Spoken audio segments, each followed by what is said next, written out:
কালকে এর থেকে ভালো জায়গায় নিয়ে যাবো। কালকে আমি থাকবো নাকি? কাল সকালে আমরা কলকাতা চলে যাব। সত্যি বলছো? তুমি কালকে চলে যাবা?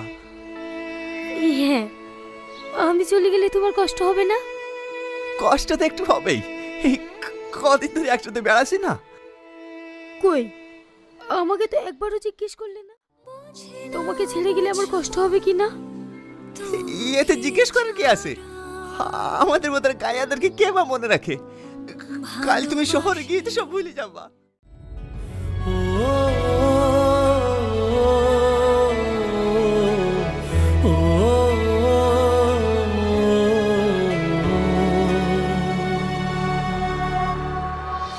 তোকে ছাড়া এই মন বাঁচে না।